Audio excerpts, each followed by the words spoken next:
కానీ మనుషులం కదా, దేవుడు మనకి స్వాతంత్రం ఇచ్చాడు. మనం ఏం చేసినా అడిగే వాళ్ళు లేరు, మన ఇష్టం. ఆ శిక్షలేవో ఆ పనిష్మెంట్ లేవో తర్వాత అనుభవించవచ్చు. ఇప్పుడు మనం ఏది చేయాలనుకుంటే, ఏది అనిపిస్తే అది చేసేయాలి. ఈరోజు మన వాక్యం దాని గురించి మనం మాట్లాడుకుంటూ పోతున్నామండి. అందుకని ఇదంతా చెప్పాను. మనుషులకి ఎలాంటి స్వభావం అంట? ఏదైనా చేసే స్వాతంత్రాన్ని దేవుడు ఇచ్చాడు, కానీ అన్నీ చేసేవి కాదు. ఒకసారి చదువుకుందాం. కొరింథీయులకు రాసిన మొదటి పత్రిక 6వ అధ్యాయము 12వ వచనం. కొరింథీయులకు రాసిన మొదటి పత్రిక 6వ అధ్యాయం 12వ వచనం. అన్నింటి యందు నాకు స్వాతంత్ర్యము కలదు కానీ అన్నీ చేయదగినవి కావు. అన్నింటి యందు నాకు స్వాతంత్ర్యము కలదు కానీ నేను దేని చేతను లోపరచబడనొల్లను. ఇక్కడ ఒక మాట చదువుదాం. అన్నిటి యందు నాకు స్వాతంత్రము కలదు కానీ అన్నీ చేయదగినవి కావు. ఏంటంటండి? అన్నిటి యందు మనకు స్వాతంత్రం ఉందంట. మనుషులకి మనం చెడ్డ కార్యాలు చేయొచ్చు, మంచి కార్యాలు చేయొచ్చు, తాగొచ్చు, తిరగొచ్చు, ఎవరితోనైనా స్నేహం చేయొచ్చు, అన్నీ చేయొచ్చు. కానీ దేవుని వాక్యం సెలవిస్తుంది, దేవుని బిడ్డలైన వారికి కూడా స్వాతంత్ర్యం ఉంటుంది, అన్నీ చేసే స్వాతంత్ర్యం ఉంటుంది, కానీ అన్నీ చేయదగినవి కావు. అంటే ఏంటి అర్థం అండి? ఏవి చేయదగినవో అవే చేయాలి, ఏవి చేయకూడనివో అవి చేయకూడదు. మనకి స్వాతంత్రం ఇచ్చాడు దేవుడు. ఆ స్వాతంత్రాన్ని మనం ఎలా ఉపయోగించుకోవాలండి? దేవుని మహిమ కొరకు, మన జీవితంలో మనం ఉన్నత స్థాయికి ఎదగడానికి మనం వేటి మీద అయితే దృష్టి పెట్టాలో వాటి మీద మన సమయాన్ని వెచ్చించినప్పుడు దేవుడు మనల్ని దీవించాలని, దేవుడు మనల్ని ఆశీర్వదించాలని ఆసక్తి కలిగి ఉంటాడు. దేవుడు మనకి స్వాతంత్రం ఇచ్చాడు. మనల్ని అడిగే వాళ్ళు ఎవరు లేరు. మన ఇష్ట ప్రకారం మనం జీవించవచ్చు, ఎవరితో అయినా స్నేహం చేయొచ్చు, ఏ సమయంలో అయినా మనం ఇంటికి రావచ్చు, ఏ సమయంలో అయినా బయటికి వెళ్ళొచ్చు, తిరగచ్చు, తాగొచ్చు అని ఈ స్వాతంత్రాన్ని కలిగి మనము చేయకూడని పనులన్నీ ఏం చేసేస్తున్నారంటే మనము చేసేస్తున్నారు. జ్ఞాపకం ఉంచుకొని ప్రియులారా, క్రైస్తవుల బిడ్డలకి ఏముండాలంట? పరిధులు ఉండాలి, బౌండరీస్ ఉండాలి, లిమిట్స్ ఉండాలి. మనం ఏ పని చేసినా ఆ లిమిట్కి మించి మనము చేయకూడదు. ఒక ఉద్యోగం చేసామా, అక్కడ చదువుకుంటున్న వాళ్ళు, మనతో పాటు పక్కన పని చేసేవాళ్ళు, వాళ్ళతో మనం స్నేహం చేయొచ్చు, మాట్లాడవచ్చు. కానీ ఈ లోకానుసారమైన క్రియలు, ఈ లోకానుసారమైన చెడు అలవాట్లు వాళ్ళలో ఉంటాయి. కానీ మనం ఏం చేయాలి? వాటిల్లో పాలు పంపులు పొందుకోకూడదు. చదువుకుంటున్న చోట కూడా మన స్నేహితులు, మనతో పాటు చదువుకునే వాళ్ళు, వాళ్ళకి లిమిట్స్ ఉండవు, వాళ్ళకి భయభక్తులు ఉండవు, వాళ్ళు ఏదైనా చేయొచ్చు అనే భావన వాళ్ళకి ఉంటుంది. కాబట్టి వాళ్ళు ఏదైనా చేసేస్తారు. కానీ నువ్వు అదే పని వాళ్ళతో పాటు చేసేటప్పుడు నీకేం కావాలి? నీ లిమిట్ నీకు గుర్తు రావాలి. వాళ్ళు వేరు, నేను వేరు, నేను ప్రత్యేకించబడి ఉన్నాను, నేను ప్రత్యేకమైన జీవితాన్ని జీవిస్తున్నాను. దేవుడు ఈ లోకం నుంచి ఏం చేశాడు? నన్ను వేరుపరిచాడు. అయినా కూడా మనం లోకంలోకి వెళ్ళినప్పుడు ఆ వేరు, మనం ఆ ప్రత్యేకత చూపించకుండా వాళ్ళలోనే ఏం చేస్తున్నాం? కలిసిపోతున్నాం. ఆ స్వాతంత్రం మనం కలిగి వాళ్ళు ఏ పనులు చేస్తే ఆ పనులు చేయడానికి మనం సిద్ధపడిపోతున్నాం. ప్రియమైన దేవుని బిడ్డ, నీకు స్వాతంత్రం ఉంది, కానీ ఆ స్వాతంత్రాన్ని నువ్వు దుర్వినియోగపరచకూడదు. నువ్వేదైనా చేయొచ్చు, తాగొచ్చు, తిరగచ్చు, ఏమైనా చేయొచ్చు. కానీ దేవుని వాక్యం సెలవిస్తుంది, యవ్వనస్తులైన బిడ్డలు ముఖ్యంగా మీరు ఏదైనా చేయండి, కానీ ఒక్కరోజు నా తీర్పు దినానికి వస్తారని జ్ఞాపకం ఉంచుకోండి. ప్రతి నోరు ఆయన స్తుతించాల్సిందే, ప్రతి మోకాళ్ళు ఆయన ఎదుట వంగాల్సిందే. ఈరోజు నేను వంగను, ఈరోజు నేను దేవునికి ప్రార్థన చేయను, ఈరోజు నేను బైబిల్ చదవను, ఈరోజు నేను స్నేహితులతో తిరుగుతాను, తాగుతాను, ఎక్కడికైనా వెళ్తాను, నా ఇష్టం, నా జీవితం. ఏమంటారండి చాలామంది? నా జీవితం, నా ఇష్టం. ఇప్పుడు దగ్గరుండి కూడా ఎందుకు మందిరానికి లేట్ వచ్చినంటే నా ఇష్టం అంటారు కొంతమంది కదా. ఎక్కువ మాట్లాడితే అదే కదా అంటారు, నా ఇష్టం, నేను ఎప్పుడైనా వస్తాను.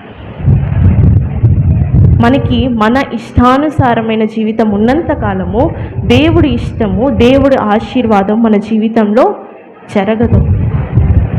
ప్రతిసారి మనం చేసే క్రియలను మనం ఆలోచించాలి. మనం దేవుని ఇష్టాన్ని జరిగిస్తున్నామా, మన ఇష్టాన్ని జరిగిస్తున్నామా? కాబట్టి ఇక్కడ మొదటి పాయింట్ మనం చదువుకున్నట్లయితే the limits of Christian freedom. క్రైస్తవులకి కలిగిన స్వాతంత్రానికి ఉన్న ఆ లిమిట్స్ మనం తెలుసుకొని మన జీవితాన్ని మనం ఏం చేయాలంట? ముందుకు కొనసాగించాలి. ఒకసారి చదువుకుందాం. గలతీయులకు రాసిన పత్రిక 5వ అధ్యాయము. గలతీయులకు రాసిన పత్రిక 5వ అధ్యాయము 13వ వచనం.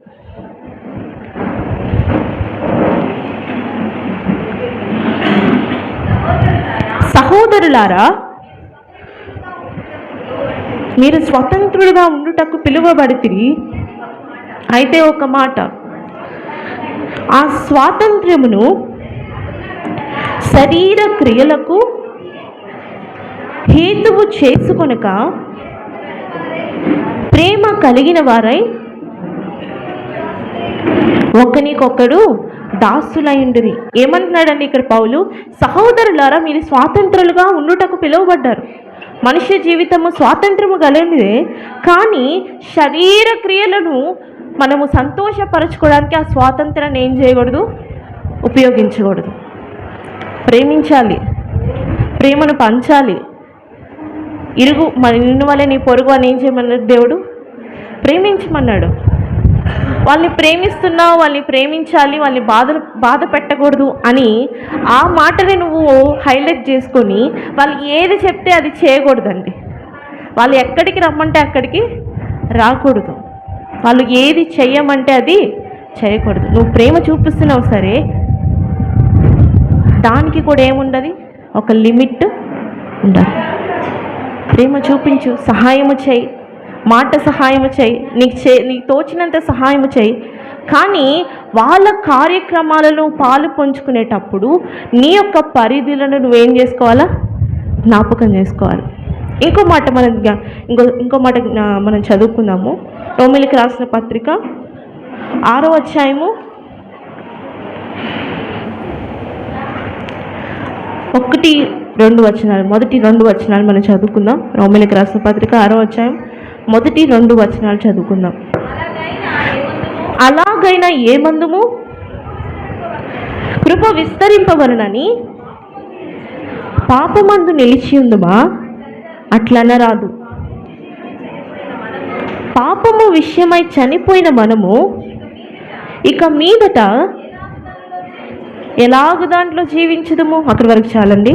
ఇక్కడ పౌలు భక్తుడు ఒక మాట జ్ఞాపకం చేసుకుంటున్నాడు. కృప అంటే ఏంటండి అర్థము? అర్హత లేనప్పటికీ దేవుడు మనకి పాప క్షమాపణ దయచేసి ఆ యొక్క అర్హతని ఇచ్చాడు, ఆ ధన్యతని ఇచ్చాడు. దాన్నే మనం ఏమంటాం? కృప అంటాం. నిజానికి మనందరికీ పాప క్షమాపణ లేదు, కానీ ఆయన సిలువలో మరణించి మనకేమిచ్చాడు? ఆయన కృప ద్వారా పాప క్షమాపణ ఇచ్చాడు.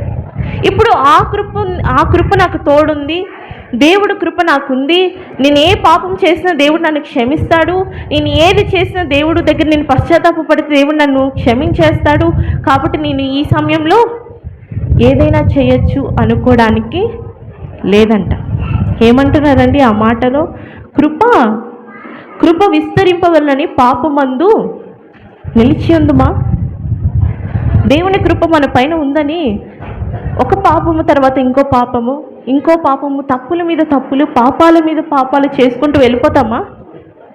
అలా వెళ్ళకూడదంట. ఒక్కసారి నువ్వు నీ రక్షకుడిగా అంగీకరించావు, బాప్తీసము తీసుకున్నావు, లేదంటే దేవుని మందిరానికి ఆయన కొరకు నువ్వు నీతిగా జీవించాలని వచ్చిన తర్వాత ఇక పాప జీవితం గురించి ఏం చేయాలా? వదిలిపెట్టేయాలా? ఇంకా నేను పాపం చేస్తాను, అయినా దేవుని మందిరానికి వస్తాను. పాపములు చేస్తే దేవుని క్షమాపణ అడుగుతాను, ఆయన కృప ద్వారా నాకు క్షమాపణ వస్తుంది. దీన్ని మనం ఆధారం చేసుకొని ఏం చేస్తారంటే చాలామంది, దేవుడు నాకు కృపనిచ్చాడు, ఆయన కృపలో నేను పశ్చాత్తాపడితే నేను ఎంత పెద్ద పాపము చేసినా, నేను ఎంత పెద్ద తప్పు చేసినా, నేను ఎవరితో తిరిగినా, ఎక్కడ తిరిగినా, ఎప్పుడు తిరిగినా నన్ను అడిగేవారు లేరు, దేవుని కృప నాకుంది అని దాని మాటని జ్ఞాపకం చేసుకొని మన పాప జీవితాన్ని మనం కొనసాగిస్తున్న వాళ్ళమైతే ఒక్కరోజు దేవుడు జ్ఞాపకం ఉంచుకుంటాడు. చూస్తాడంటే ఏం చేస్తాడు? ఒక్కసారి దెబ్బ వేసేస్తాడు. దేవుడు చూస్తాడండి, ఈరోజైనా మారుతాడేమో, ఈరోజైనా నా దగ్గరికి వచ్చి దేవుని సన్నిధిలో సమయం గడుపుతాడేమో, ఈరోజైనా దేవుని వాక్యం చదువుతాడేమో, ఈరోజైనా నన్ను స్తుతిస్తాడేమో చూస్తూ ఉంటాడంటండి యేసయ్య. ఆయన బాధేస్తుందంట, నేను వీళ్ళ కోసమా ఇంత నేను చేస్తున్నాను, వీళ్ళ కోసమా నేను ఇన్ని మేలు ఈ జీవితంలో చేశాను, వీళ్ళ కోసమా, ఇలాంటి వాళ్ళ కోసమా నేను వీళ్ళని ఆశీర్వదించాను, ఇలాంటి పనులు చేయడానిక నేను వీళ్ళకి ఆరోగ్యం ఇచ్చాను, ఇలాంటి పనులు చేయడానిక నేను వీళ్ళకి ఉద్యోగం ఇచ్చాను అని దేవుడు ఏం చేస్తాడంటే బాధ పడతాడు. ప్రియమైన దేవుని బిడ్డ, ఈరోజు నువ్వు దేవుని బాధ పెడుతున్నావా, దేవుని సంతోషపెడుతున్నావా, నీ పరిధులకు మించి నువ్వు ప్రవర్తిస్తున్నావా? క్రైస్తవ జీవితానికి పరిధులు ముఖ్యం. పరిధులు దాటి, లిమిట్స్ దాటి మనము మన బౌండరీస్ దాటి మనం ప్రవర్తిస్తున్నామంటే అది పాపానికి దాసోహులై మనం ఉన్నాం, కానీ దేవునికి దాసులుగా లేము. దేవునికి దాసులుగా లేము. దేవుని కృప నీ పైన ఉంది. దేవుడు నన్ను క్షమించేస్తున్నాడు. దేవుడికి పశ్చాత్తాపం ఉండి ఉపవాసం ఉండి నేను ప్రార్థిస్తే నేను ఎంత పాపము చేసినా దేవుడు నన్ను క్షమించేస్తాడు అని చెప్పి మళ్ళా నువ్వు తప్పులు చేస్తూ ఉంటే దేవుడికి ఏమొస్తుందండి? విసుగు వస్తుంది. అవును, ఆయన దీర్ఘశాంతవంతుడే, కానీ నేను బ్రతికించడానికి ఆయన ఏ రీజన్ వెతుక్కోవాలి. ఈమెను బ్రతికించి నాకు మహిమ రావట్లేదు, ఈయన జీవితంలో మేలు చేసి నాకు మహిమ రావట్లేదు, మేలు చేస్తే ఇంకో పాపం చేయాలని ఆలోచిస్తున్నాడు, కానీ ఇంకా స్నేహితులతో తిరగాలని, ఇంకా తాగాలని, ఇంకా తిరగాలని ఆలోచిస్తున్నాడు, కానీ నన్ను స్తుతించాలని ఆలోచన చేయట్లేదు, నా గురించి ప్రకటించాలని ఆలోచన చేయట్లేదు అని దేవుడు ఏం చేస్తాడంటండి? ఒక ఫుల్ స్టాప్ పెట్టేస్తాడు మన జీవితానికి. మనం అనుకోవద్దు, నాకు చాలా డబ్బు ఉంది, నాకు చాలామంది స్నేహితులు ఉన్నాడు, నాకు చాలా ఘనత ఉంది, నేను ఏదైనా చేయగలను అని మనం అనుకుంటాం. మనం టీవీలో న్యూస్లో చూస్తూ ఉంటాం, పెద్ద గొప్ప వాళ్ళు కూడా దేవుడు వాళ్ళ ప్రాణాన్ని అడిగితే ఏం చేస్తాడండి? ఏమైనా చేయగలుగుతారా? వాళ్ళ డబ్బు వాళ్ళని కాపాడుతుందా? వాళ్ళ పలుకుబడి వాళ్ళని కాపాడుతుందా? ఏది కూడా కాపాడలేదు. ఈ జీవితంలో నా యవ్వన వయసు, నాకు బలం ఉంది, నాకు ఆరోగ్యం ఉంది, నేను ఎప్పుడైనా ఎక్కడికైనా తిరిగి వెళ్ళి రావచ్చు అని నీ యవ్వన జీవితాన్ని నువ్వు అర్థం చేసుకుంటూ నీ స్నేహితుల కొరకు, నీ స్నేహితులకు ఎక్కువ ప్రాధాన్యత ఇచ్చేస్తూ నువ్వు నీ జీవితాన్ని నువ్వు కొనసాగించిన వ్యక్తివైతే నీ జీవితం పరిధులు దాటి వెళ్ళిపోయింది. పరిధుల లోపలికి వచ్చి దేవుని గణపరచాలని, దేవుని కోసం ప్రత్యేకమైన జీవితం జీవించాలని ఆశపడు. దేవుడు నిన్ను ఈ లోకంలోనే ప్రత్యేకమైన వ్యక్తిగా దేవుడు నిన్ను దీవిస్తాడు. హల్లెలూయా. బైబిల్లో అనేక మంది యవనస్తులు మనం చూసాం. దేవుడు దీవించిన యవనస్తుడు దానియేలు కావచ్చు, యోసేపు కావచ్చు, వాళ్ళు ఎలాంటి జీవితం జీవించారండి? ప్రత్యేకమైన జీవితం. చుట్టూ ఉన్న వాళ్ళ జీవితానికి చాలా తేడా ఉంది. వాళ్ళు ప్రేమించారు, శత్రుత్వం ఎవరికి లేదు వాళ్ళతో, అయినప్పటికీ కూడా వాళ్ళతో వాళ్ళ లోకానుసారమైన కార్యక్రమాల్లో పాలు పంచుకోలేదు. మీరు ఏమనుకున్నా, మీరు నన్ను అసహ్యించుకున్నా, మీరు నన్ను ఎగతాళి చేసినా నేను నా పరిధులు దాటి ప్రవర్తించాను.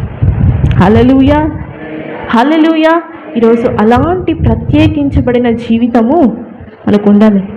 యవన బిడ్డలకి చాలా ఆశ ఉంటుంది, నేను అక్కడికి వెళ్ళాలి. ఎవరికైనా కోరికలు ఉంటాయి. నా ఫ్రెండ్స్ కూడా అంటుంటారు, నీకేం ఉండవా, నువ్వు మాతో పాటు మాలాగే ఎంజాయ్ చేయవా, మాలాగే చేయవా, అందరికీ ఉంటాయి. కానీ నేను మీలాగా కాదు, ప్రత్యేకించబడిన దాన్ని. హల్లెలూయా, హల్లెలూయా. మొదట వాళ్ళు ఎగతాళి చేస్తారు, మొదట వాళ్ళు అపహసిస్తారు. కానీ దేవుడు నిన్ను దీవించిన తర్వాత వాళ్ళు ఏం చేస్తారు? వాళ్ళే నిన్ను గౌరవిస్తారు. హల్లెలూయా, హల్లెలూయా. నేను చాలాసార్లు ఈ అనుభవం కలిగి జీవించానండి. చాలాసార్లు నాకు ఇది ఎక్స్పీరియన్స్ అయింది. మొదట నేను చేసే పనులు వాళ్ళకి ఏమనిపిస్తాయి? ఏంటి ఇంత అవసరమా, ఇంత కరెక్ట్గా ఉండడం అవసరమా అని మొదట్లో ఎగతాళి చేసే వాళ్ళే చివరికి కొన్ని నెలలు కొన్ని చూసినప్పటికీ వాళ్ళు ఏమనిపోతారు? బ్రతికితే ఇలా కరెక్ట్గా ఉండాలి. 3 సంవత్సరాలు అయిపోయిన తర్వాత మా కాలేజ్లో మా ఇద్దరు ఫ్రెండ్స్ మధ్య మేము ముగ్గురం కూర్చొని డిస్కస్ చేసుకుంటున్నాం. మనలో ఎక్కువ ఎవరికి ఇష్టము, ఎవరు ఎక్కువ ఇదిగా ఉంటారు, లేదంటే ఎవరు అంటే తన ఇష్టము, తనలో ఇది ఇష్టము అని మాట్లాడుకుంటున్నారు. కానీ ఒక అమ్మాయి ఏమడిగిందంటే, మీలో ఎవరిలాగైనా బ్రతకాలి, ఉంటే వీళ్ళలాగా ఉండాలి అని నీకు ఎవరిలాగా అనిపిస్తుంది మా ఇద్దరిలో అని అడిగిందనమాట. 3వ అమ్మాయిని నన్ను చూపించి తినలాగా నేను ఉండాలి అంటే చాలా కష్టం అండి. ఎవరిని పట్టించుకోకుండా మనము మన జీవితము, మన పరిధులు అలా ఉండడం చాలా కష్టం. కానీ ఉంటే తనలాగా ఉండాలని నేను ఎప్పుడైనా అనుకుంటాను. ఒకవేళ నేను మారిపోతే, ఒకవేళ నేను మంచిగా అవ్వాలనుకుంటే తనలాగా అవ్వాలని కోరుకుంటాను. హల్లెలూయా. ఈరోజు క్రైస్తవులైన బిడ్డలకి, మనలకి ఒక మాదిరికరమైన జీవితము జీవించాలి. నేను ఏది చేయాలనుకున్నా ఒక మాదిరికరంగా చేయాలనుకుంటానండి. అంటే 90%, 100% అని చెప్పను, కానీ మ్యాక్సిమం నేను అలా చేయాలని ప్రయత్నిస్తాను. ఇప్పుడు నేను ఈ పని చేయాలనుకుంటున్నాను, ఇలా మాట్లాడాలనుకుంటున్నాను, నాకు కోపం వచ్చింది, అడగాలనుకుంటున్నాను. కానీ అడిగేస్తే ఏమైపోతుంది?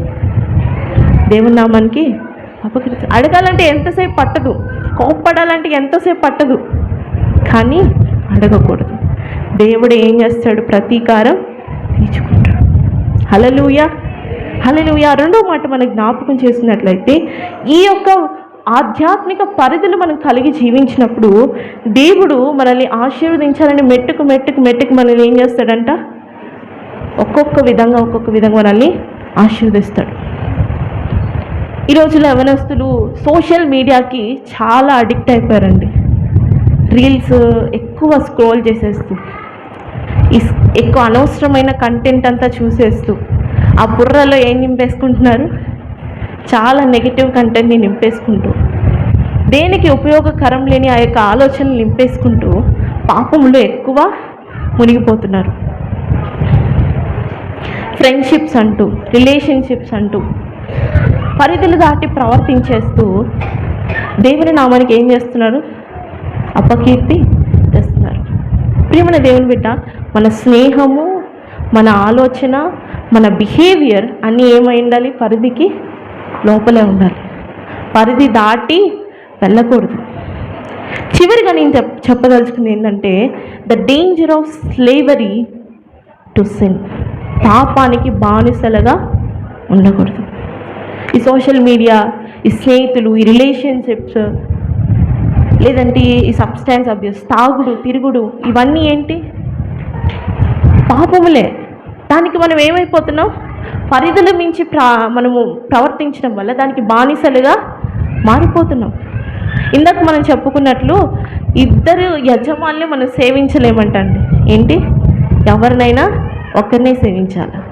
పాపాన్నైనా అటువైపు వెళ్ళిపోవాలా, లేదంటే దేవుని వైపు అయినా పూర్తిగా మళ్ళీపోవాలా. నువ్వు పాపానికి దాసుడుగా ఉన్నావా, దేవునికి దాసుడుగా ఉన్నావా అని పరీక్షించుకొని మనము మన జీవితాన్ని ముందుకు వెళ్ళాలి. ఒకసారి మనం చదువుకుందాం. చివరిగా రోమీయులకు రాసిన పత్రిక 6వ అధ్యాయము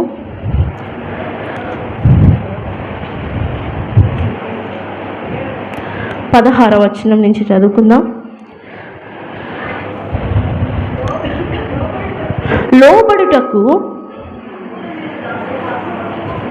లోబడుటకు దేనికి మిమ్మల్ని మీరు దాసులుగా అప్పగించుకుందురో అది చావు నిమిత్తముగా పాపమునకే గాని నీతి నిమిత్తముగా విధేయతకే గాని దేనికి మీరు లోబడుదురో దానికే దాసు అగుదురని మీరు ఎరుగురా. తర్వాత మీరు పాపమునకు దాసులై ఉండిరి కానీ ఏ ఉపదేశ క్రమమునకు మీరు అప్పగింపబడితిరో దానికి హృదయపూర్వకంగా లోబడిన వారై పాపము నుండి విమోచింపబడి నీతికి దాసులైతిరి. ఇందుకు దేవునికి స్తోత్రము. ఇక్కడ ఒక మాట సెలవిస్తున్నారండి, లోబడుటకు దేనికి మీరు మిమ్మల్ని దాసులుగా అప్పగింతురో అది చావు నిమిత్తము పాపమునకే. పాపమునకు మనం దాసులమైతే ఏమవుతుందంట?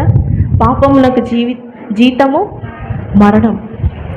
ఒకవేళ మనం పాపమునకు దాసులైపోయి స్వతంత్రం మనకుంది, మన ఇష్టానుసారమైన జీవితం మనం జీవించవచ్చు అని మనం పాపమునకు దాసులైపోయి దానికి దాసోహం అయిపోయి దాని నుంచి బయటికి రాలేని పరిధులకు మించిన యొక్క జీవితంలో మనం ఉన్నట్లయితే ఏ రోజు మరణము మనల్ని తాకుతుందో తెలీదు.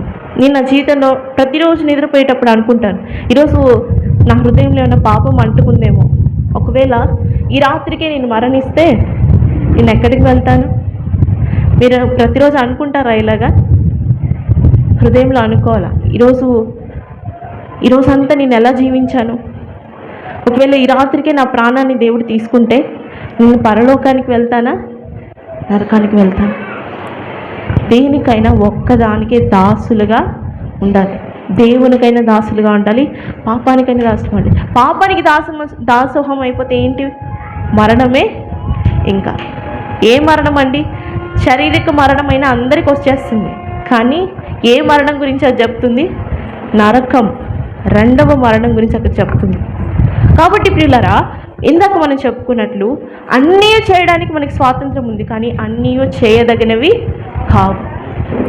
ఏవి చేయదగినవో అవే చేయాలి, ఏవి చేయకూడనివో దానికి పరిధులు పెట్టుకొని మనము జీవించాలి. ఒకవేళ పరిధులు పెట్టుకోకుండా మనం మన జీవితాన్ని కొనసాగిస్తున్నట్లయితే, మనకంటూ ఒక కమిట్మెంట్ లేకుండా మనం ఉన్నట్లయితే ఎప్పుడు ఏది అనిపిస్తే మనం అది చేసేస్తూ ఉంటాం.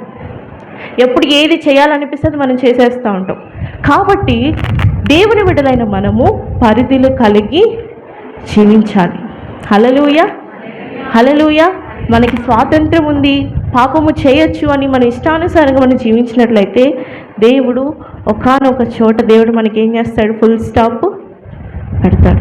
కాబట్టి ఈ మాటకు మనం జ్ఞాపకం చేసుకొని ఏవి చేయదగినవో ఏవి చేయకూడనివో మన జీవితంలో మనం తెలుసుకొని మన జీవితాన్ని, మన పరిశుద్ధతని మనము కాపాడుకుందాం. హల్లెలూయా.